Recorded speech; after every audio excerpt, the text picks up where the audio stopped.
नरेंद्र मोदी जी का अदानी के साथ क्या रिश्ता है और 20,000 करोड़ रुपए किसके हैं, मैं पूछता जाऊंगा। मुझे कोई डर नहीं लगता इन लोगों से।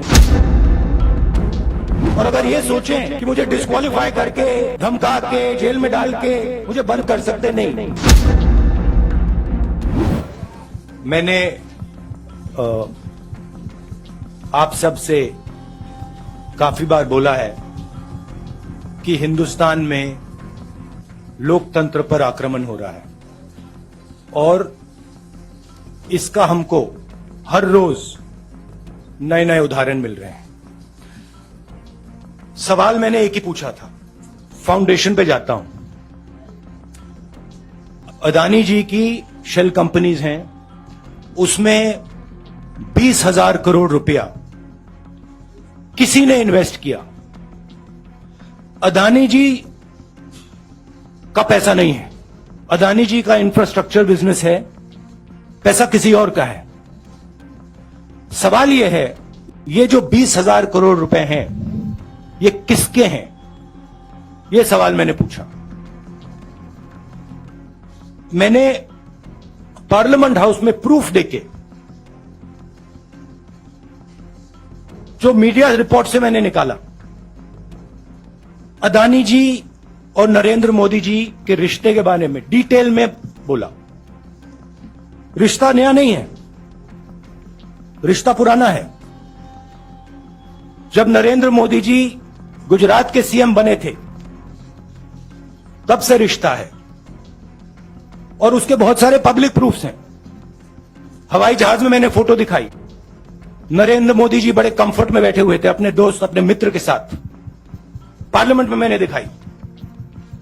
यह सवाल मैंने पूछा। फिर मेरी स्पीच को एक्सपंज किया गया।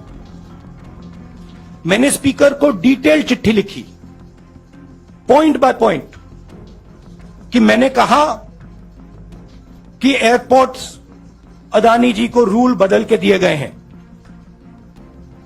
ये लीजिए रूल की कॉपी, उसको बदला गया है। चिट्ठी लिखी, कोई फर्क नहीं पड़ा। फिर मेरे बारे में मंत्रियों ने पार्लियामेंट में झूठ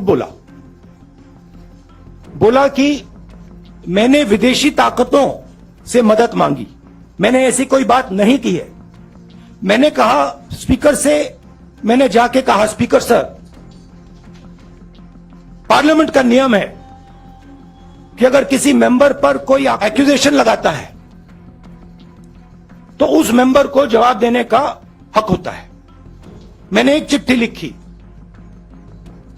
उस चिट्ठी का जवाब नहीं आया। दूसरी चिट्ठी लिखी, उस चिट्ठी का जवाब नहीं आया। फिर मैं स्पीकर के चेंबर में गया। मैंने स्पीकर सर से कहा, स्पीकर सर, यह कानून है, यह रूल है, इन्होंने झूठा आरोप लगाया है, मुझे आप बोलने क्यों नहीं दे रहे हैं? स्पीकर सर मुस्कुराते हैं, कहते मैं नहीं कर सकता। और फिर उसके बाद आपने सबने देखा क्या हुआ। सवाल पूछना मैं बंद नहीं करूंगा। नरेंद्र मोदी जी का अदानी के साथ क्या रिश्ता है और 20,000 करोड़ रुपए किसके हैं, मैं पूछता जाऊंगा। मुझे कोई डर नहीं लगता इन लोगों से। और अगर ये सोचें कि मुझे डिस्क्वालीफाई करके, धमका के, जेल में डाल के मुझे बंद कर सकते, नहीं। मेरी वो हिस्ट्री नहीं है। मैं हिंदुस्तान के लोकतंत्र के लिए लड़ रहा हूं और मैं हिंदुस्तान के लोकतंत्र के लिए लड़ता रहूंगा। किसी चीज से नहीं डरता हूं, यह सच्चाई है। Subscribe to One India channel and never miss an update.